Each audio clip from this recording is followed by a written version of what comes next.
And thank you for everyone for joining. We're just going to wait a few more minutes for everyone to get logged into the webinar. So we'll start in just a moment.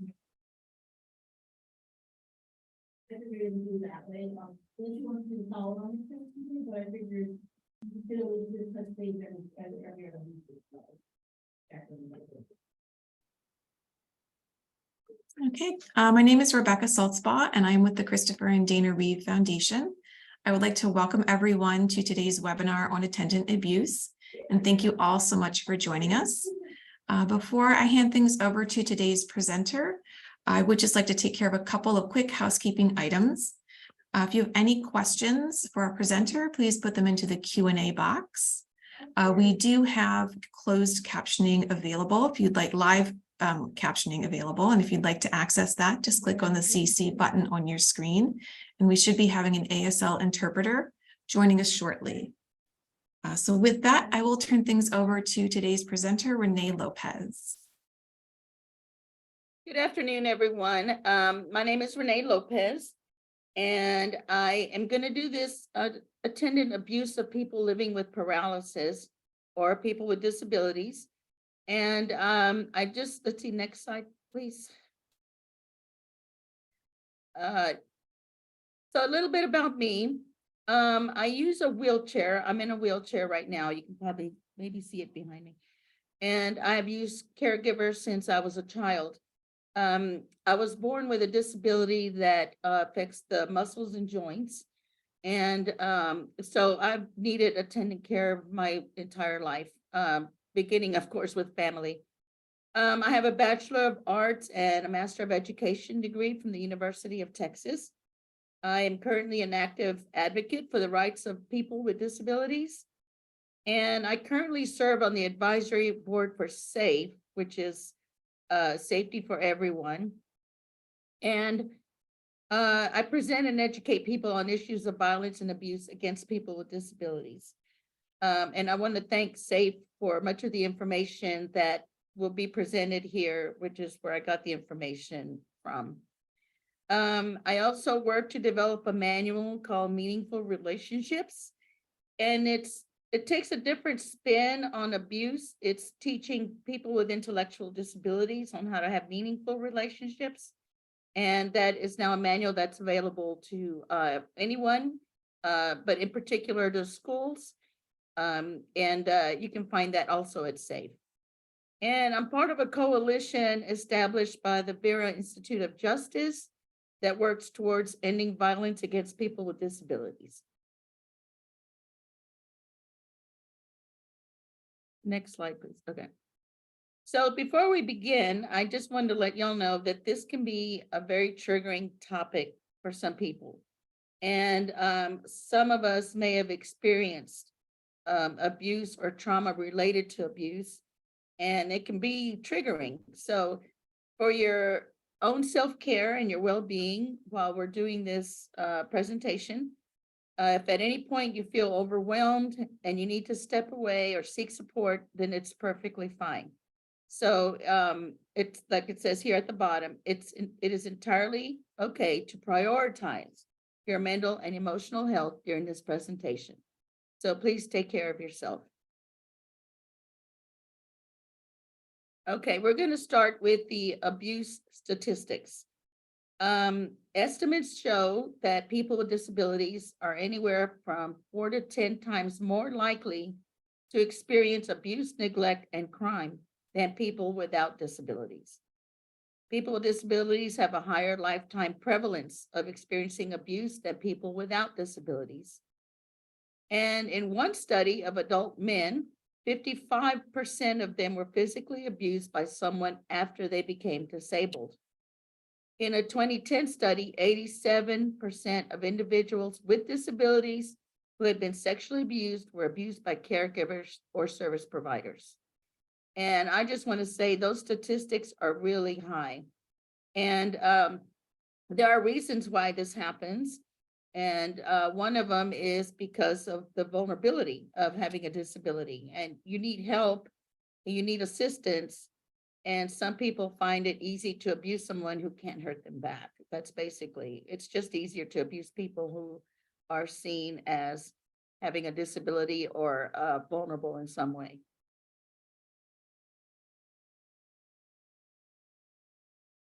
And continue statistics. People with disabilities are 3 times as likely to be sexually assaulted as their peers without disabilities. 3 times. People of all genders with intellectual disabilities are 7 times more likely to experience sexual violence than people without disabilities. And women with disabilities are 12 times more likely to experience sexual violence. People with disabilities experience violent crime at twice the rate of people without disabilities. The police are less likely to respond to reported violence against victims with disabilities than they are to reported violence against victims without disabilities. An estimated 70 to 85% of cases of abuse against adults with disabilities go unreported. And that's something I'd like for y'all to think about. Why do you think that is? Next slide. Okay, the people who help us to meet our needs can hold many roles and titles. So some people prefer the word caregiver, or a friend, a partner or spouse, a family member, a PCA, that's a personal care attendant, that's my personal favorite term, home health aide, which is another good term, helper, and neighbor.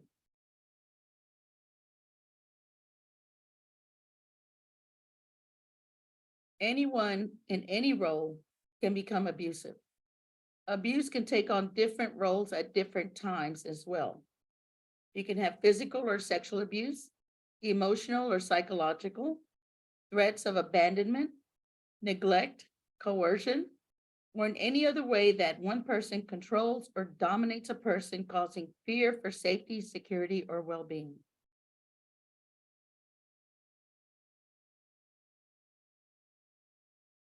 Next slide.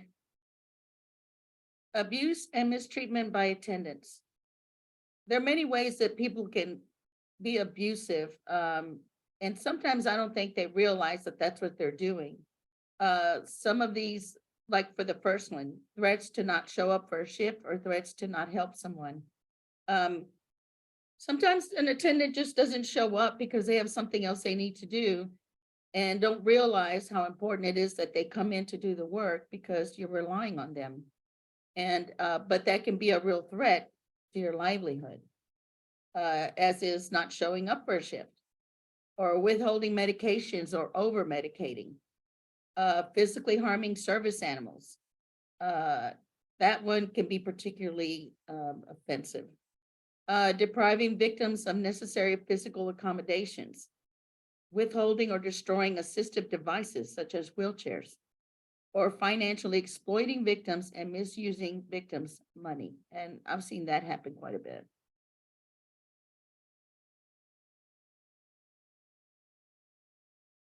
Okay, abuse and mistreatment by attendants continued. Denying physical or emotional pain of people with disabilities. In other words, discrediting them. Excusing mistreatment and abuse as behavior management or caregiver stress. Many times that is the excuse. And it's like, well, I was having a bad day, or that person was yelling at me, and in order to get them to behave, I had to do this, and you would be surprised at how many people believe that, because they imagine that caring for somebody is very stressful. And I'm sure it is, but it's not an excuse for mistreatment. Treating persons with disability like a child. That happens quite a bit, as you know. Many of you probably have experienced that. Making decisions for persons with a disability, or denying someone's right to privacy, or making someone feel like a burden or inconvenience for needing help.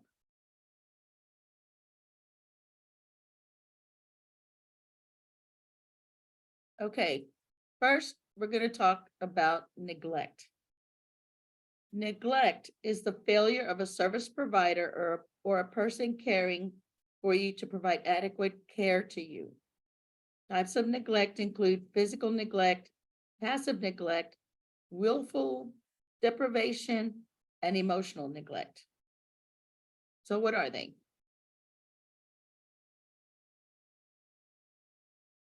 Next slide, please. Some of the signs of neglect are dehydration, malnutrition, untreated bed sores, and poor personal hygiene. I've seen this happen quite a bit, and I've seen it happen especially in institutions like nursing homes or SSL places, state supported living centers, where people are, you think they'd be taken care of, but they really aren't. And you see a lot of poor hygiene and mistreatment. Unattended or untreated health problems, hazardous or unsafe living conditions, unsanitary and unclean living conditions, dirt, fleas, lice on person, soiled bedding, fecal or urine smell, inadequate clothing. This one is very popular. I see this happen quite a bit, and I even know people who live in these conditions. And you wonder to yourself, how can someone not want to clean up after themselves, but well, how would an attendant do this? Why do they allow this? I knew one guy who had an attendant who took such bad care of him or neglected him that when another attendant went in as a backup, she found him dirty and he had ants all over him and he had soiled bedding. And this person was not able to communicate. So that may have been part of the problem, but the fact is, this was a sign of neglect and something had to be done about it because that just wasn't right. I can't even imagine having ants crawling all over me and not being able to do anything about it. Next slide. Okay, so what are the barriers or, to leaving or firing an attendant? This can be really hard. I'll say this right off the bat that there are a lot of problems to leaving or firing an attendant. One, okay. Where do you go? If you live in a home where you have a Hoyer lift or a special adjustable bed or a wheelchair that needs to be plugged in at night to be charged, it's not easy to leave because you have to take all that stuff with you. And where do you go that can accommodate you? I mean, we can have a lot of friends, but if they live in a house with steps that you can't go up into or a room that's big enough to accommodate all your equipment, then you can't go there no matter how much that person wants to help. So that's one of the things I think that's a big problem with leaving. Firing an attendant is also difficult because you worry that because the way things are now, as most of you know, attendant care is in a crisis. There aren't very many attendants right now to choose from to fire and get another one. There's just nobody in the system. And many of us, I think, are starting, or what worries me, I should say, is that people are going to learn to overlook things like neglect and overlook things that might be considered abusive because they know that there's not another attendant to get to come and help you. So anyway, some of the barriers, learn compliance. You have that belief that what's happening is okay. And I have to tell you, in my experience, like I said, I've had many attendants, I could probably write a book, that you start to think that things that are happening are okay because you're not sure if you really have the right to say anything. Or am I being too picky? Or am I being mean if I say something? So, or is anybody going to believe me? That's the big one. So you learn to comply. You're just like, okay, I guess I can let that person get away with that. And I've done that to myself, so I know what that's like. There's also increased isolation from support systems. If you don't have transportation or a way to get to some help, you're more likely going to put up with abuse. And what I said earlier, lack of other caregivers to cover shifts. That's a big one, especially now. You fear the loss of supported services. You have a fear of losing your children. You fear being institutionalized. That was a big one for me. because I felt that if I complained about my abuse from my attendant, and there were no other attendants to come in and cover shifts, then it very likely would be that I would have to go live in an institution or in a nursing home. And that's pretty much the truth, honestly. I mean, if you have nobody to take care of you in your home, you just might be put in a nursing home. And who wants that, right? So many of us are afraid of that. And so we allow abuse to continue or we overlook it. Unwilling to give up a pet or service animal. Sometimes if you do have to leave or you do have to go someplace, and they don't allow pets or your service animal, which some places don't, some hotels don't even do that, won't even allow that. Then you're not likely to leave either.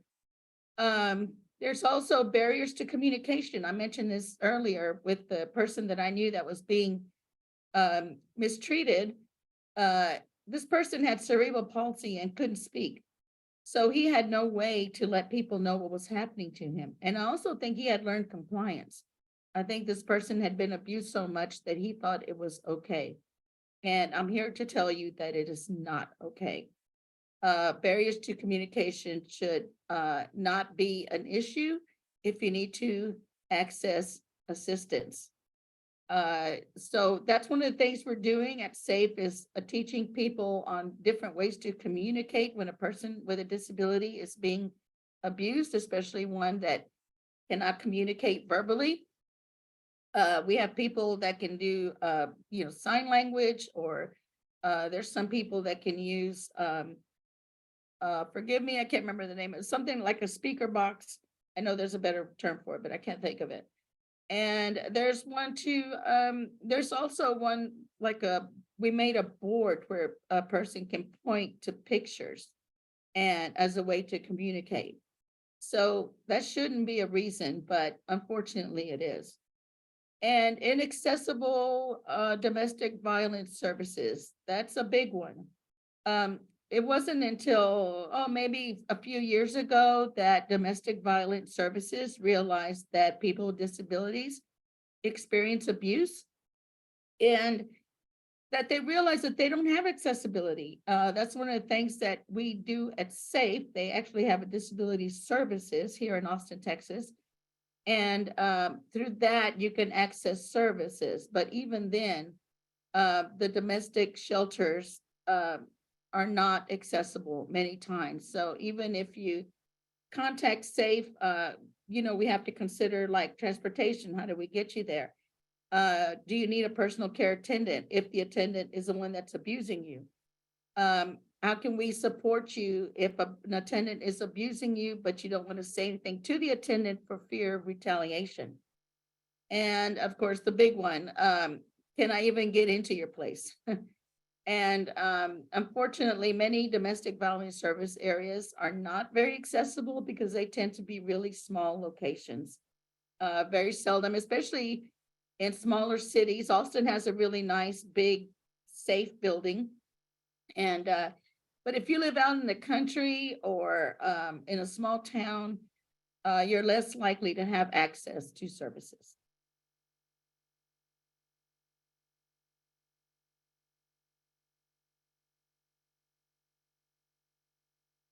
Signs of financial abuse.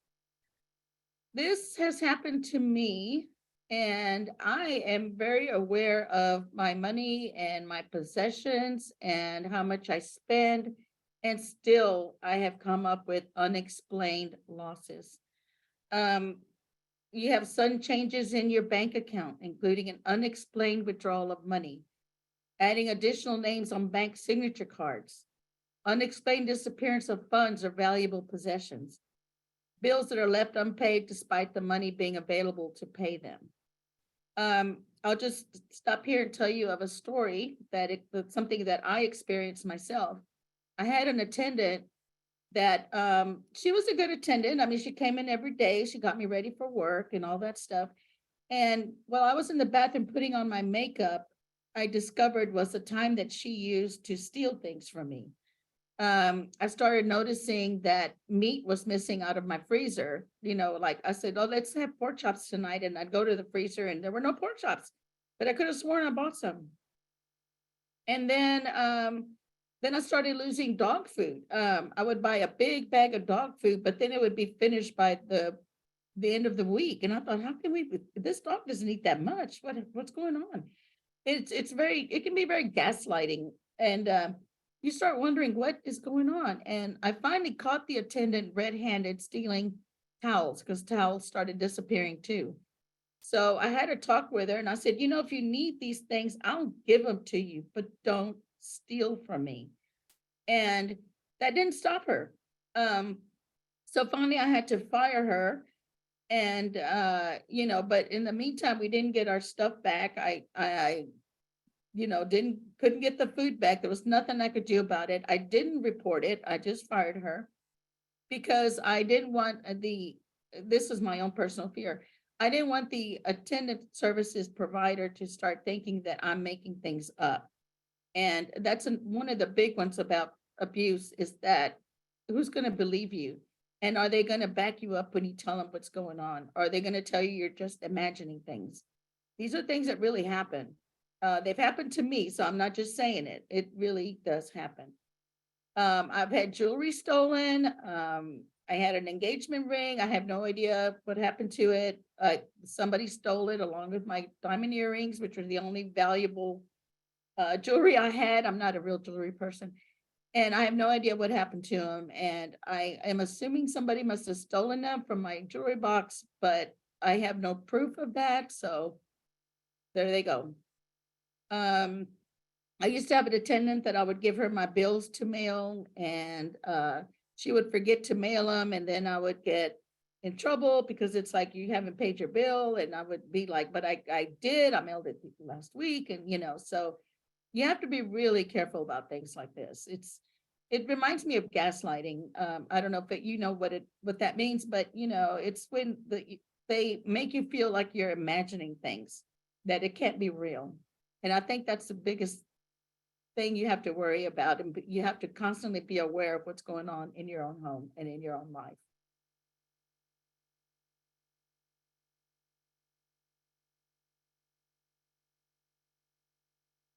Abuse prevention.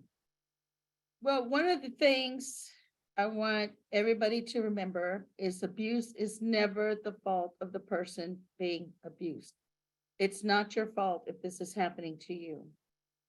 The below likelihoods of abuse that you can do to decrease abuse, but don't ever feel responsible if you find yourself in a situation where you're being abused, neglected, or mistreated by a caregiver. One of the best things to do is to do a background check before making a job offer. They can be a little expensive if you do it on your own. I go through an agency and they do the background check for me, but if you do it on your own, you really should get a background check on that person. And I learned this, the next one, explain boundaries and expectations of caregivers from the beginning. This will give you guidelines to fall back on. I just did a podcast last week where I talk about my very first experience with my very first attendant that I hired on my own.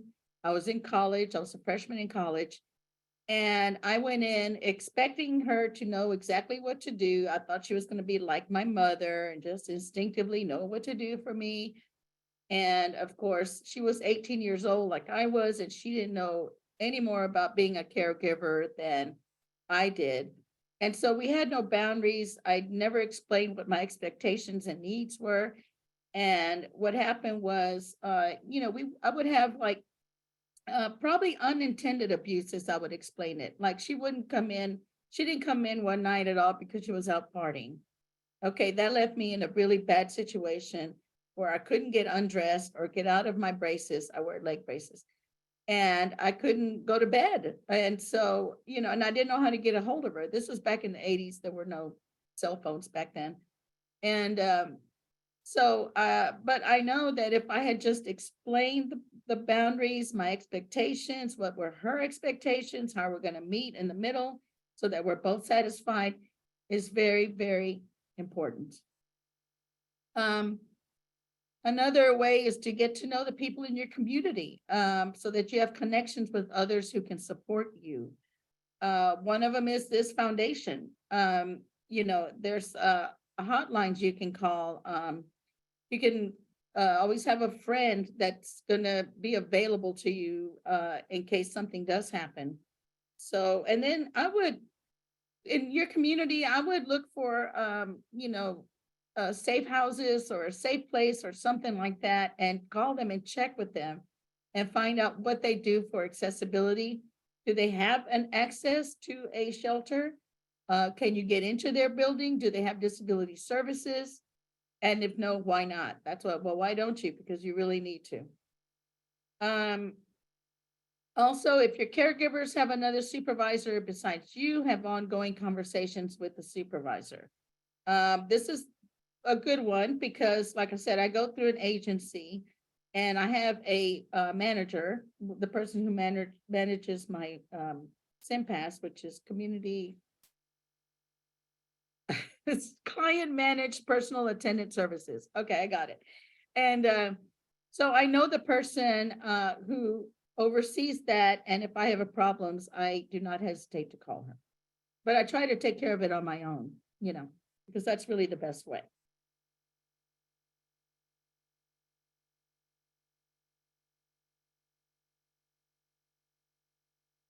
Talk to someone you trust about the power dynamics between yourself and your attendants. If you need to, set up a safe word that secretly tells the person you trust that you need help. I've never used the safe word myself because I didn't even know what that was. But I do have friends that are aware that I have an attendant, that are aware if I need help. They're aware if something happens, and like if my attendant gets sick or something that I need help. So I use that already. And set up smart home devices, cameras, locks, smart speakers. This will help prevent crime and offer you added home security when needed.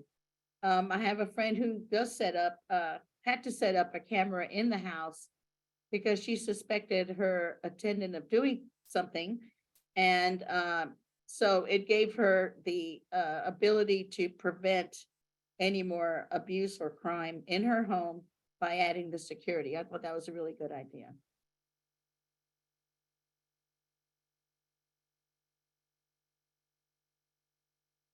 Well, what do you do if you experience abuse? Well, first of all, you want to call 911 if you can. But remember, above all else, the abuse is never the fault of the person being abused. That's one thing you have to remember. It's not your fault. If you feel you're in danger from your abuser at any time, call 911. Get support from friends and family. I mentioned that earlier. I have friends and I have family. I have a sister who doesn't live too far from here, so she would be probably the first person I would call. Tell your supportive family, friends, co-workers what has happened. If you feel comfortable doing so, talk to other attendants to see if they can take the shifts of the attendant doing the abusing or mistreating, whether for a short time or ongoing. Again, given the short supply of attendants at this time, I wish that were really a good option. But hey, if you can do it, that's probably the best way. Find a safe place. You should not have to leave your home because of what your abuser has done, but sometimes it's the best option. Resources and shelters should be able to help you. And do you know anyone in the local community with an accessible house or apartment you can stay at? Reach out to them. I do have friends who are disabled. I have a friend that has her own house.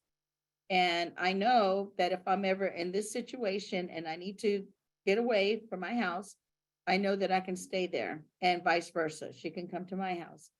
But it's difficult leaving your house because, as I mentioned before, there's so much we need. I mean, I need my bed to be a certain height, and I need an accessible bathroom, and I'm gonna need to take my wheelchair, and I need this, I need that, and things have to. So the best place to be is your home, but sometimes you got to get away, and so always having preparing for emergencies. You know how they say pack a bag and put what you're going to need, water, stuff like that. I say prepare for an emergency for this as well. Find out who has an accessible place where you can stay. And as I mentioned earlier, call any shelters in your community and find out if they're able to help you. And don't be afraid to reach out to people. That's the best thing you can do.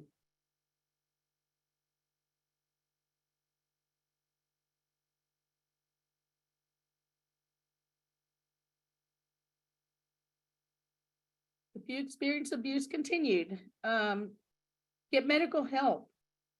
If you've been hurt, go to the hospital or your doctor. Medical records can be important in these cases. They help you to obtain a protection order. Be sure to give all the information about your injuries and who hurt you that you feel safe to give to. Seek mental health counseling, as abuse and mistreatment can greatly impact mental well-being if you're in a mental health crisis. Call the suicide or crisis prevention line at 988. And there's other anonymous support resources that we've listed here.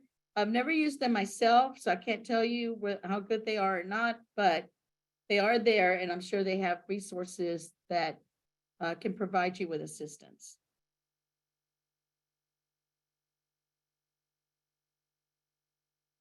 Okay, this is really the hard part.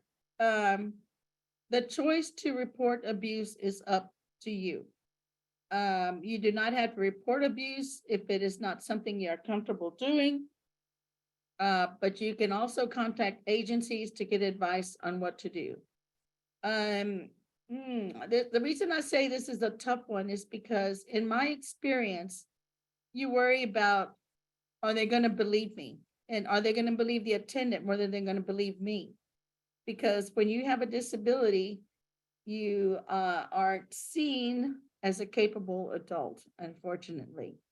And you have to really prove yourself. And if you've been disabled as long as I have, which has been my entire life, and I'm 61 years old, it's not as easy as it seems. You think I'm just going to call and tell them that I'm being abused, that this attendant is doing da da da da da.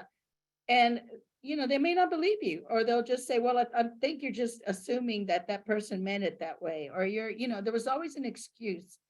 And so you really have to fight for yourself when it comes to reporting abuse. If you do get involved with 911 or law enforcement, I suggest that make sure they take a police report, because that's going to help you in the long run. Okay. So always report abuse. You can call local entities, Adult Protective Services, Social Security Office. I didn't write this, so I don't know why Social Security Office would be on there, but I guess you could call them. The Agency on Aging, Department of Social Services, or law enforcement. They didn't write this down, but what I would say is call the agency. If you're under an agency that provides you with attendant care, that's where I would start. I would say this attendant has been abusing me. They did this, and I don't want this person in my home anymore, and you're going to have to send someone else. Again, this is going to be difficult, because the first thing they're going to say is, well, we don't have anybody to send. And, you're like, well, I cannot have this person here abusing me, and I need someone else. And you kind of have to go back and forth on that. But you have to, there's no reason to put up with abuse from an attendant. If you report an incident to the police, they must keep record of this in the form of a police report. Police reports can be used in court if your abuser is charged with a crime or when obtaining a protection order.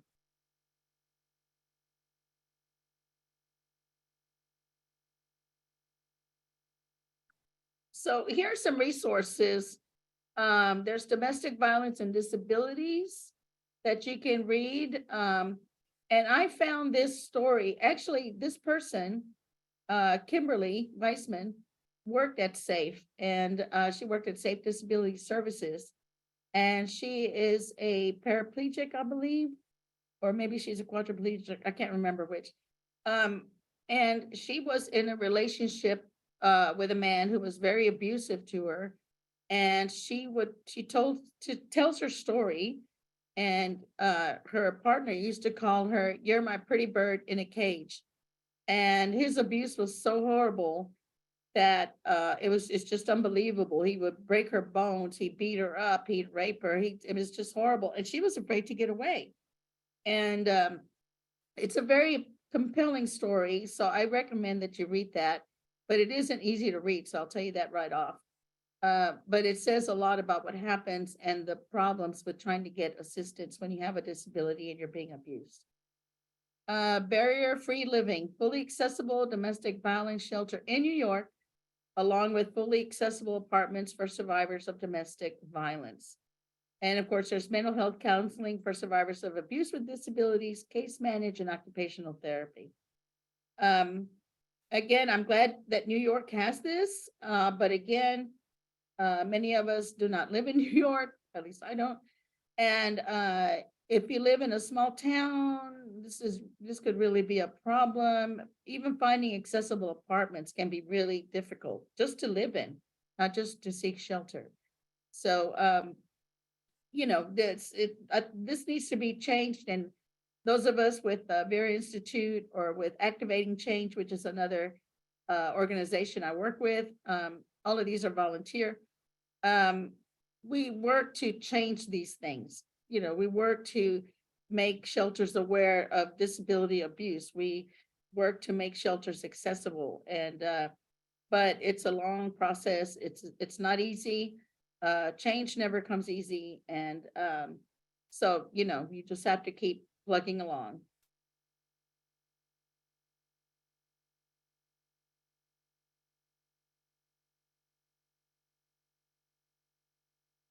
And of course, you have this final slide from the National Paralysis Resource Center.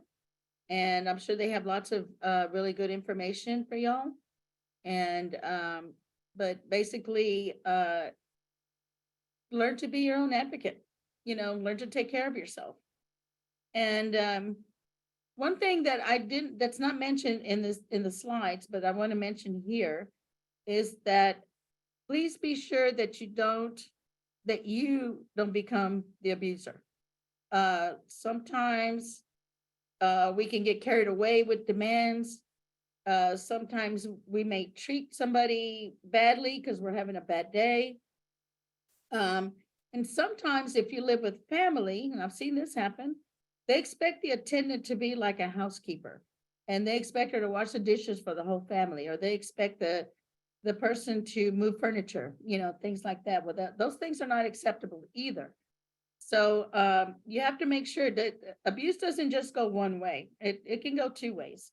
And so make sure that you're being open and honest and clear, and a self-advocate, of course, but also pay attention to your attendant. They may be having problems, that you're not aware of. Like the woman who was, excuse me, stealing food from me was obviously having a problem, maybe feeding her family. I don't know. She didn't tell me. But if she had told me, I would have been more willing to help her than having to fire her, which didn't help her in the long run. But I couldn't have her coming and stealing from me. So, you do have to be careful on what you do as well, because I also know that some people with disabilities can be very abusive themselves. And that's my presentation. So if anybody has questions, please feel free to let me know, and I'll be happy to answer them as best I can. And Renee, we do have one question already in the Q&A box. Hey.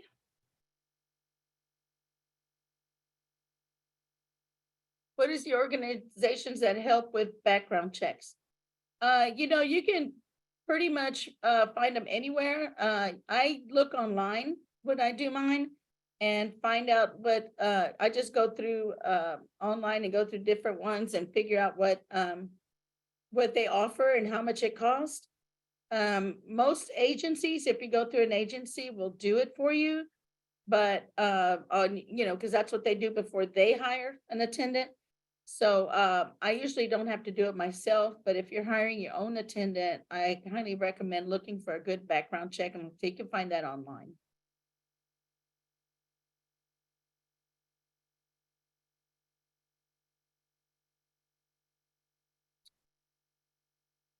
And thank you, RM Moda, for your comment.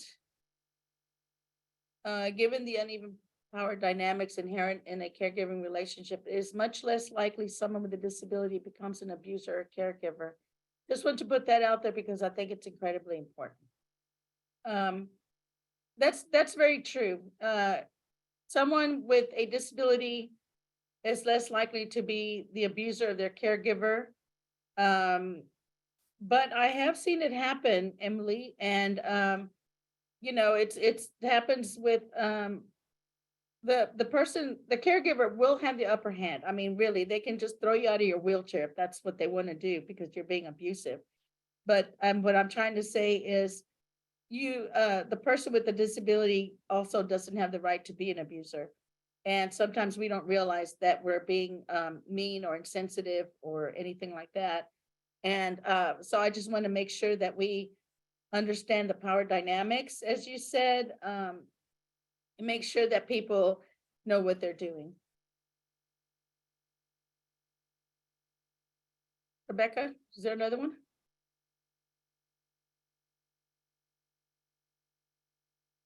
Yes, there are a few more questions in the Q&A box. How did you learn not to live in fear of this issue and not let it consume you? That's a very good question. Well, first you have to feel like you have the right to be a human being, and you have the right to live your life. And I mean, you have to really believe that. I'm not afraid of this issue because I have learned throughout the years. Like I said, I'm 61 years old and I've had all this stuff happen to me.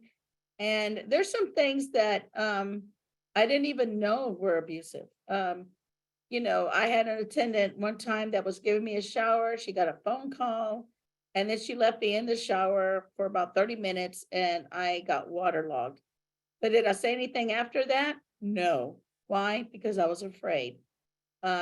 Like Emily said, she pretty much had the upper hand, even though I'm the employer, and I was afraid to say anything. So that's why we have webinars like this, and which is why I do the work I do, because I don't want us to live in fear, and I don't want it to consume you.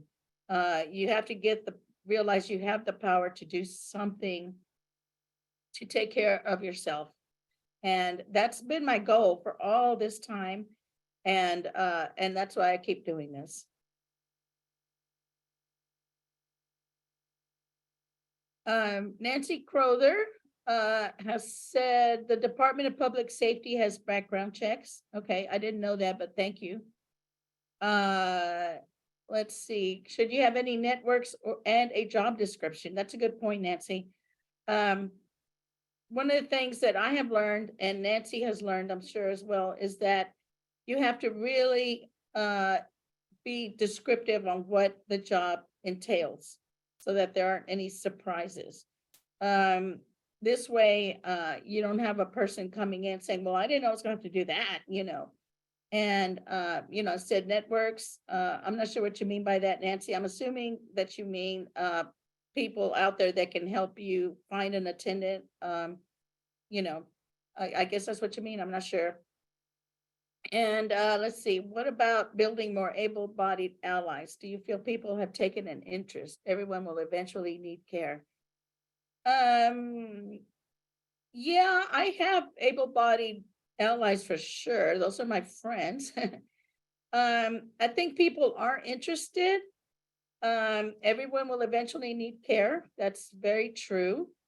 I think people don't face those situations until they're in it. At least it's been my experience. I can tell an able-bodied person that I'm being abused and this is happening. And I don't think they realize what that really means or how it's affecting you. And so I find that if I turn to my disability allies, my disabled allies, they understand or they've been through it. And together is how we have managed to do this work. But there are a lot of people that are interested, but I don't know that they understand exactly what the needs are. And that's what we're doing now, is spreading information so that people will know, they'll become aware, and hopefully things will change.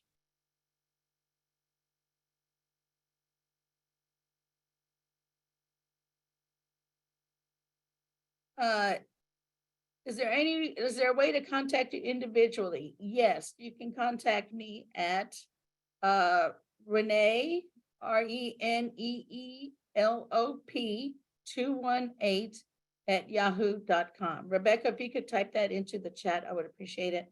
That's RENEELOP 218 at yahoo.com. That's my email, and you can contact me personally if you'd like to.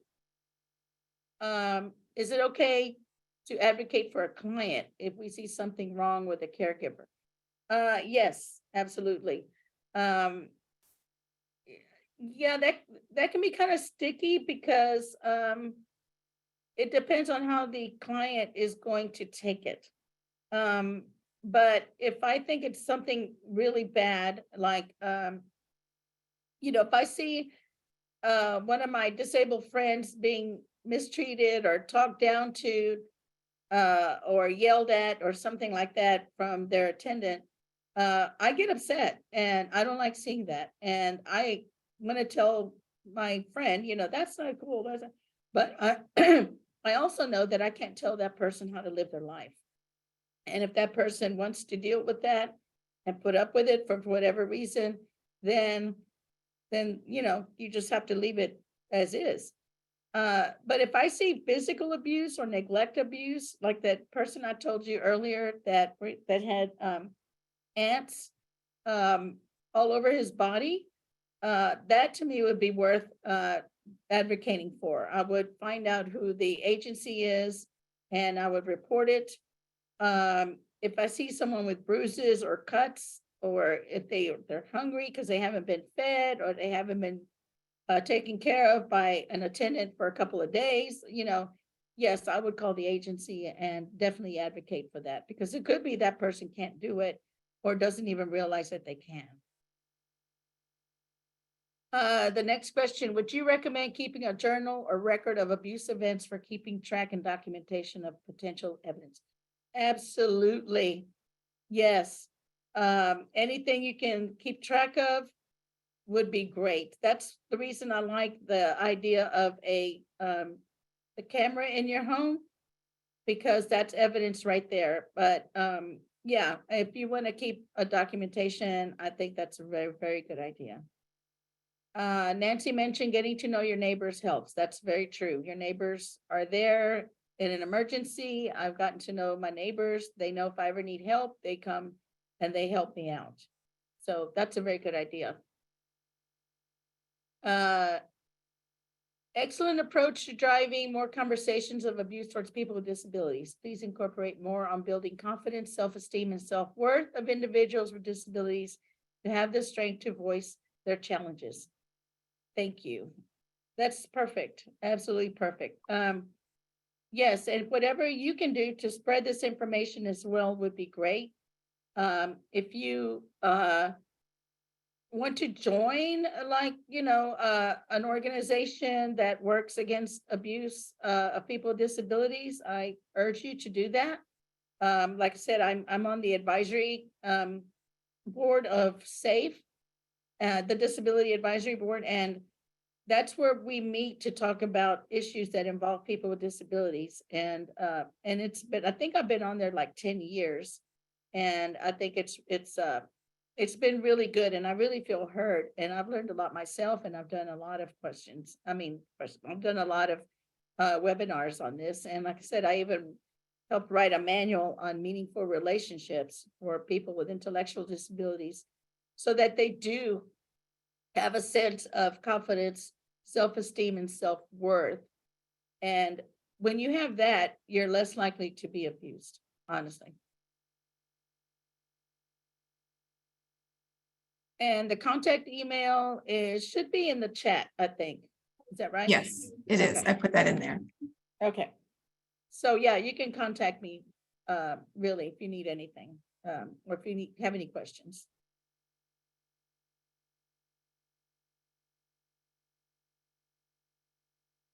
And Renee, I have a question that was submitted with someone's registration. They want to know, how do you know if a care attendant is conditioning someone with an abusive or exploitive agenda as their end goal? And what do you do if that happens? Yeah, that's what I was mentioning earlier, the gaslighting, the coercion. Some people can be very manipulative, and sometimes you're going along with it until you start to feel like this isn't right, and at that point, you really need to figure out how you're going to get out of this situation. It's hard enough when you're married and this happens. But with a caregiver who you rely on for your everyday needs, and I mean, really, like, without an attendant, I don't eat, I don't get out of bed, I don't take a shower, so you're so dependent on that sometimes you allow yourself to get fooled. And but all I can say to that is just be aware and realize that your life better than anybody. And you need to really pay close attention to what's going on. And you have the right to say no. If someone says, oh, I think you need to do this and that, and it sounds good when they're saying it, but it doesn't feel right. Well, there you go. You don't have to do it. It's your life, really. I think if I leave you with anything, it's to tell you that it's your life. You deserve to be respected. You deserve to live your life as you want it and on your terms. And just because you need a caregiver doesn't make you less of a person. It makes you equal, and you're in charge of your life. So you don't have to put up with any mistreatment or abuse. And this is the way to hopefully avoid any abuse in the future, is if you can learn to believe this for yourself.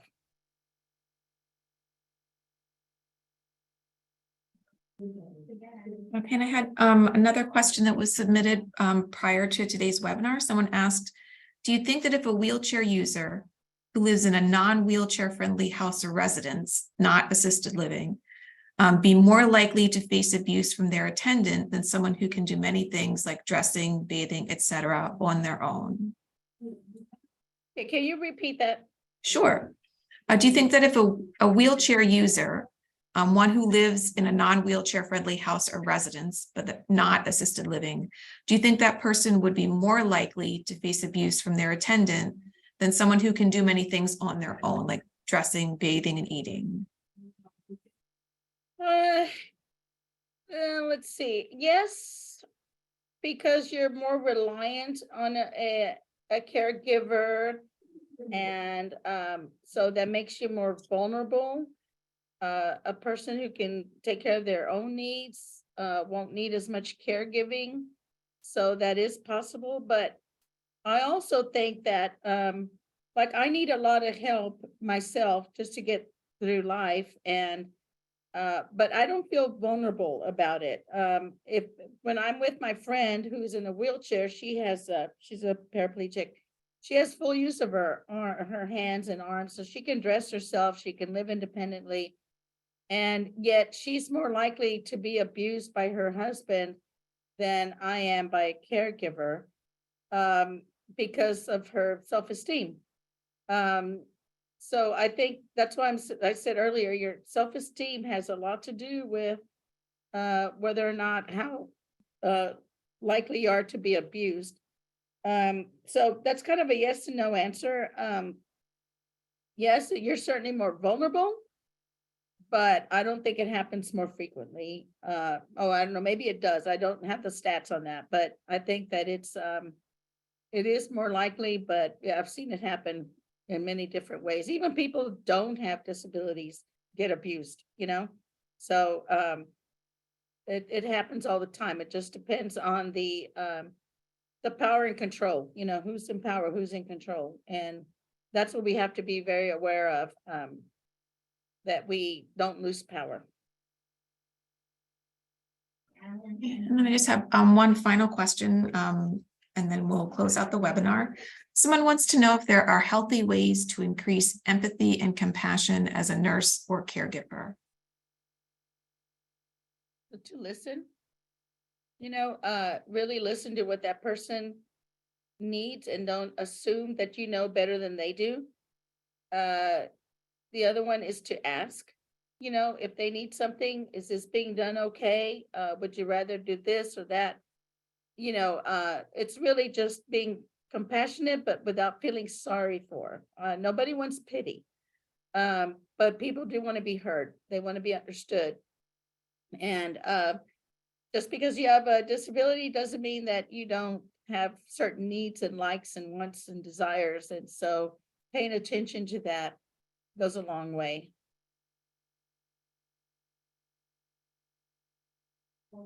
Renee, any final thoughts before we sign off? No, just really just take care of yourself. You know, you don't have to be a victim just because you need assistance. And learn as much as you can about resources, have safety measures in place, and take good care of yourself, really. Well, Renee, thank you so very much for today's presentation. It was absolutely wonderful. So thank you so much. And I just want to welcome, just say thank you to everyone who attended today and let you know that a recording of this webinar will be posted on the Reeve Foundation's YouTube channel. And everyone who is in attendance today will get a link to that recording when it's available. So thank you again. And with that, I wish everyone a very happy rest of their day. And thank you again to Renee. Thank you.